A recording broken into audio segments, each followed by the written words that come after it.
найрамдах ардчилсан Солонгос ард улсын Хойд Хванхи аймгийн Тэдэн хошуунд нэгэн эмэгтэй цэргийн алба хаагчийн эсрэг онц ноцтой гэмтэрэг үйлдсэн хэрэгээр 3 ахлах сургуулийн сурагчийг баривчилж 3 хоногийн дотор буудаж цаазаар авсан хэрэг гарчээ.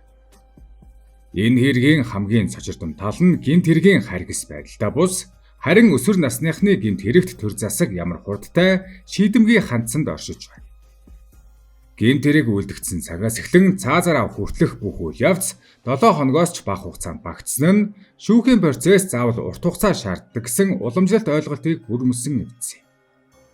Мөн энэ нь Хойд Солонгосын хууль эрх зүйн тогтолцоонд ноцтой гэмт хэрэгт оноодог хатуу шийтгэлийн механизмыг дахин анхааралд оруулав. Ялангуяа гэмт хэрэгтнүүд нь тодорхой хэмжээнд хамгаалалт идэх ёстой сурагчид байсан нь энэхүү харгас шийтгэлийн утгыг улам тодотгож байна. Хохирогч нь амралтаараа явж байсан Хойд Солонгосын эмэгтэй цэрэг байж тэр энгийн нэгэн адил нийтийн тээврээр зорчиж замын дунд буугаад алхаж явсан бөгөөд өдөр болгон явдаг энэ л зам түүний амьдралын төгсгөл рүү хөдөлсөн. Ганцаараа яваг нь олж харсан нутгийн 3 ахлах сургуулийн сурагч түүнийг онилон дагжээ. Тэд цэргийн статустаагаас найсангүй, харин ч эцгүй газар хүртэл даган очиж гэмт хэрэг үйлдсэн байна. Дараа нь ил болсон мэдээлэлээр бол уг эмэгтэй цэргийг хүчилдэж хөнөөсний дараа тэд огт сандарч зүгтаах шинжгүй байж. Харин ч хохирогчийн эд зүйлсийг авч өөрсдөө хэрэглэх гэж оролдсон байна. Тэд цэрэг эмэгтэйн цүнхийг авч явснаар бусдыг төрөгдүүлэхийг зоржээ. Насанд хүрээгүй хүүхдүүдийн цүнхийг юунд ашиглах гэж байсан мэдээлэл тодорхойгүй байгаа ч эцэстээ тэдний баригдах гол улмөр нь яг энэ цүнх болсон юм. Мөрдөн байцаалтын явцж шаналл дүүрэн байв. Гэмт этгээд 3 сурагч гэмт хэргийн газраас буцахдаа хохирогчийн өмнө суусан шугамаа тойрж ирсэн автобусанд сууж таарчээ. Автобусны жолооч энэ шугамд байнга явдаг тул бүсгүй мэддэг, бас бууж суудаг буудлыг нь сайн мэдэх төдийгүй хамгийн гол нь түүний цүнхний нарийн дэлгэрэнгийг яг санаж байна. 3 сурагч хохирогчийн цүнхийг барин автобусанд суухад хурц хараатай жолооч шууд ямар нэгэн сэжигтэй зүйл байгааг мэдэрч. Жолооч сэжигтнүүдтэй ярьж эсвэл анхааруулахын оронд маш шийдэмгий алхам хийсэн нь автобусаа шууд орон нутгийн цагдаагийн хэлтэс рүү жолоодсон явдал байлаа. Энэ гинтийн инстинктээр хийсэн үйлдэл нь тэдний зүгтах сүүлчийн боломжийг бүрмөсөн хаасан.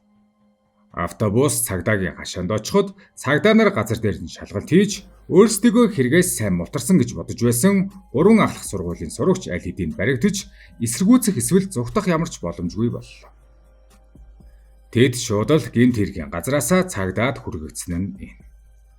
Энгийн газар хүн амны хэрэг нь урт хугацааны нотлох баримт цуглуулах, байцаалт авах, шүүхээр шийдэх шат амжлах шаарддаг бөгөөд өсвөр насныхан холбогдвол хууль эрх зүйн олон нэмэлт хүчин зүйлүүд оролцдог.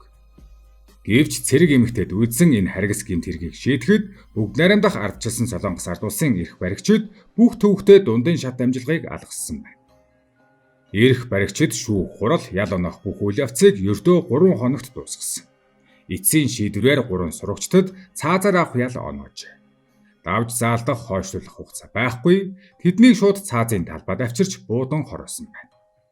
Энэхүү хурдан шүүхийн процесс нийгэмдээ тодорхой дохио өгч байна. Аимшигтай гэмт хэргийн үед нас нь цаазын ялнаас зугтах хамгаалалт болж чадахгүй. Энэ хэргийн бас нэг маргаантай асуудал нь гэр бүлийнхэнд нь хандах байдал.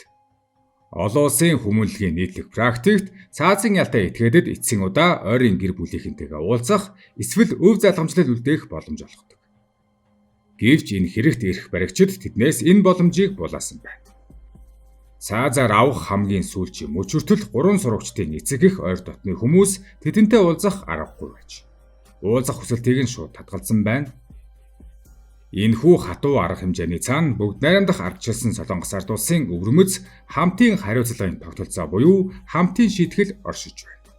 Холбогдох хууль болон өнгөрсөн хэрэг явдлаас үзэхэд гэр бүлийн гишүүн ноцтой гэмт хэрэг үйлдвэл түүний ойрын гэр бүлийнхэн тодорхой хамтын хариуцлага хүлээдэг.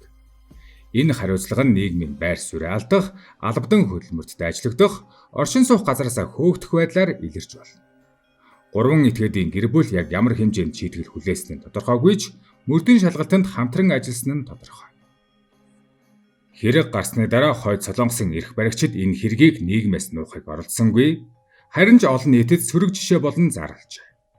Тэдний зорилго тодорхой, энэ туйлын ноцтой хэргийг ашиглан Хойд Солонгосын залуусын гэмт хэргийн хандлагыг бууруулж сэргийлэх. Ирэх баригчид энэхүү өндөр дарамттай арга нь бүх хүнд 18 нас хүрээгүй сурагчж байсан хуулийг зөрчүүл ямар үр дагавартайг ойлгуулахад хүргэнэ гэж найджээ.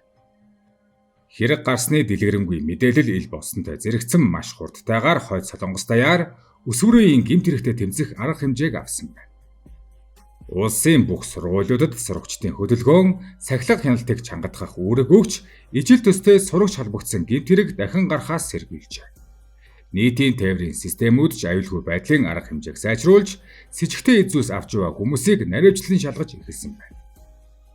Гэмт хэрэг үйлдсэн эдгээр 3 сурагчийн үйлдэлийн улмаас бүх нийгэм дахин өндөржүүлсэн бэлэн байдалд оржээ. Энэ хэрэгт том хувь нэмэр оруулсан автобусны жолоочийн хувьд түүний сэрэмжтэй байдал нь алуурчдыг шударга ёсноос зогтох боломжгүй болгосон юм. Хэрвээ тэр чухал зүнхийг таних мэдээгүй байсан бол эсвэл тоохгүй өнгөрөөх шийдвэр гаргасан бол энэ хэрэг мухардалд орж шийдэгдэхгүй үлдэх магадлалтай байсан. Гэвч түүний үйлдэл нь хохирогчд тэрч байтугай цус урссан ч гэсэн богино хугацаанд шударгаас тогтооход хүргэсэн. Амиа алдсан цэрэг эмэгтэй гэр бүл дуу хоолойгоо хүргэх ямарч боломжгүй нам гүм хэвээрээ байна. Цаазлагдсан 3 сурагчийн гэр бүлийн хувь заяа одоо ч нууц хэвээр.